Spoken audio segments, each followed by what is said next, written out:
भाई महंगाई कहती है 300 रुपया दिहाड़ी से हुण 1200 रुपया दिहाड़ी है की पे करना कभी वेख्या सी उधार का नोट किसी के हथ च लिया हुण जी ਉਹ ਛੋੜ ਪੈਟਰੋਲ ਤੋਂ ਉਦੋਂ ਰਕਸ਼ੇ ਦਾ ਕਿਰਾਇਆ ਕੀ ਸੀ ਹੁਣ ਰੋਟੀ ਦਾ ਰੇਟ ਕੀ ਹੁਣ ਕੀ ਰੋਟੀ ਦਾ ਰੇਟ ਉਦੋਂ ਕੈਪਟਨ ਉਹ ਭਾਈ ਨੇ ਰੇਟ ਕੀ ਸੀ ਹੁਣ ਕੀ ਸੀ ਤੇ ਭਾਈ ਹੁਣ ਦਿਹਾੜੀ ਵੀ ਤੇ ਵੇਖਣਾ 12-1400 ਰੁਪਏ ਟੈਕਸ ਪੈ ਰਿਹਾ 40000 ਕਮਾ ਰਿਹਾ 20000 ਟੈਕਸ ਲੈ ਰਿਹਾ ਕਿਹੜਾ ਕੀ ਹੈ एक मिनट ਕਹਿੰਦੀ ਡੱਬੀ ਦੀ ਟੈਕਸ ਲੈਟਰ ਦੀ ਟੈਕਸ ਰੋਟੀ ਦੀ ਟੈਕਸ ਕਿਹੜੀ ਚੀਜ਼ ਦੇ ਟੈਕਸ ਨੇ एक मिनट ਮਿਹਨਤ ਕਰ ਹਾਂ ਸ਼ਾਮ ਨੂੰ ਦਿਹਾੜੀ ਤੇ ਜਾ ਹਾਂ ਪੈਸੇ ਆਦੇ ਰੋਟੀ ਖਾ ਪਾਕਿਸਤਾਨ ਦੇ ਨੇ ਹਾਲਾਤ ਬੁਰੇ ਜੇ ਕਾਇਦੇ ਆਜ਼ਮ ਜ਼ਿੰਦਾ ਹੁੰਦਾ ਨਾ ਉਹਨੇ ਵੀ ਡੰਗੀ ਲਾ ਕੇ ਇਟਲੀ ਚਲਾ ਜਾਣਾ ਸੀ ਆ ਜਾਣਾ ਤੂੰ ਕੰਮ ਹੀ ਕਰਨਾ ਤੇਰਾ ਪੈਸੇ ਉਹਨੇ ਹੀ ਰਹਿਣੇ ਨੇ हुकूमत जिंदी भी आ और गई मैं इसका मैं ये पता है क्या हमारे जो हमारी आवाम नहीं है एक मिनट तू क्या कम कर रहा है एक मिनट तू की कम करता है हाँ मैं रक्षा चलाना रक्षा मैं भी वो डर कर रहा सारा तो फिर तू कितना कमाता है मैं 1500-2000 की दिहाड़ी मैं ला 5000 का महीना तो फिर अच्छा हुकूमत इधर एक मिनट का हुकूमत जिंदी भी आ गई तेरे घर के आटे का तोड़ा खिला देना मैं तेरे वाले किसे देखना आटे को मैं ओए आटे में को हुकूमत नहीं देना रोटी छोड़ यार ये नहीं किसने किसी ने लगा नहीं है? देनी तू सुनो मेहनत करनी एक मिनट ये मैंने रोटी दी थी। एक मिनट मैं इसको समझाता हूँ तो भाई ओ सुनो एक मिनट यार एक मिनट इसको मैं जवाब देता हूँ एक मिनट आप मुझे एक बात बताएं रोटी कभी किसी वजीर आजम रोटी देता है ये आपके अक्ल को पड़ता है और मैं मारा लाना ओ मेरा दिमाग खराब कर अल्लाह से बंदिया वजीर आजम खैरत देते हैं आवाम को शूर देता है अरे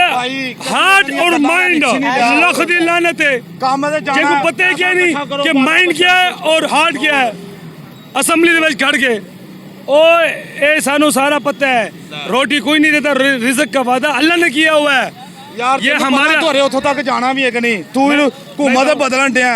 अच्छा मैं क्यों ना बदला कोई नहीं पता बॉस नहीं तू ਹੁਣ ਤੈਨੂੰ ਪਤਾ ਹੈ ਕਿ ਰਕਸ਼ੇ ਤੇ ਚਲਾਨ ਹੋਵੇ ਸੀ ਕਹਾਂ ਦਾ ਤੇ ਰਕਸ਼ੇ ਦਾ ਤੇ ਜਦੋਂ ਚੱਲਣਾ ਚਲਾਨ ਹੋਣਾ ਹੀ ਹੋਣਾ ਹੈ यार ਕਰਾਂਗੇ ਤੇ ਭਰਾਂਗੇ ਕਿ ਨਹੀਂ ਬੋਸ अच्छा आपको क्या लगता है महंगाई नहीं है इस वक्त ਬਾਈ ਮਹਿੰਗਾਈ ਤੇ ਹੈਗੀ ਤੇ ਦਿਹਾੜੀ ਵੀ ਠੀਕ ਹੈ ਯਾਰ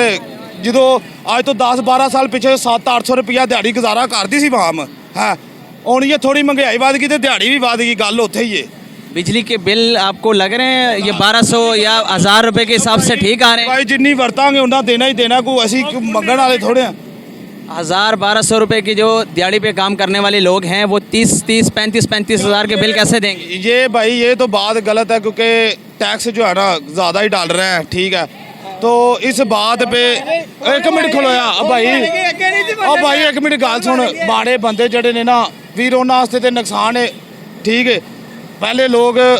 वेखन होना पाकिस्तान में माड़े ज्यादा हैं या जो अमीर है वो ज्यादा है भाई माड़े ने सारे लगे फिर ते मीर आप कह रहे हैं गुजारा हो रहा है महंगाई नहीं है यहाँ पे तो आम बंदे का मसला है खुदकशियाँ हो रही है महंगाई की वजह से अब भाई मेरे गाल सुन ਜਿਵੇਂ 201 ਯੂਨਿਟ ਹੋਏ 5000 ਰੁਪਏ ਟੈਕਸ ਹੈ ਅਰੇ 31 ਰੁਪਏ ਯੂਨਿਟ ਪੈਂਦਾ ਹੈ टैक्स किवें यार टैक्स एवं ही है वो नहीं है आपका हो रहा है ठीक तरह से गुजारा मेरा हो रहा है भाई अल्हम्दुलिल्लाह अपना कोई भी आपके मोहल्ले में ऐसा नहीं है जिनका मुश्किल से गुजारा होता हो या वो आपको बता रहे हो कि यार बहुत ज़्यादा बिल आ रहे हैं भाई मेहनत करे तो कोई मसला नहीं मेहनत सारी दुनिया कर रही है लेकिन ये गुजारा कैसे हो सकता है मतलब 1200 या 1000 रुपए की दिहाड़ी वाला बंदा 30 या 20 हज़ार रुपए सिर्फ घर का बिल उसके साथ घर के किराया कैसे मैनेज करेगा यार वो सारी गल जिन्नी वरती ने फिर करना ही करना है की हो गया भाई जड़ा आ जाना वो देना ही देना है छाड़ दिओ हाँ जी ये कहो ना कि माफ़ी हो जाती कोई चक्कर नहीं तुम अज रौला पा लोगे उत्थे जाके ट्रैफिक जाम कर दो इहदा हल उत्थे ही रहना नहीं निकलना मैं तो कहना जिंदी भी हुकूमत आनी तू मेहनत करके ही खानी है जी गल लिखी जानी है हो जानी है यानी कि आपने इसी तरह इंसानों वाली ज़िंदगी तो नहीं है ये इंसानों वाली ज़िंदगी है इंसानों वाली ज़िंदगी है कैसे आपने गधे की तरह काम करना है आपने ये नहीं देखा दिन नहीं देखना रात नहीं देखना बस सिर्फ काम करना है आपकी ज़िंदगी का कोई मकसद नहीं है क्या भाई ना करांगे तो भुखे मरांगे फायदा हुकूमत क्या कर रही है आपके लिए हुकूमत क्यों आप भूखे मरेंगे ये हुकूमत की जिम्मेदारी होती है हुकूमत के वक्त से पूछा जाता हर बंदा अपनी जेब बारे सोचता किसी बारे कोई नहीं सोचता ठीक है है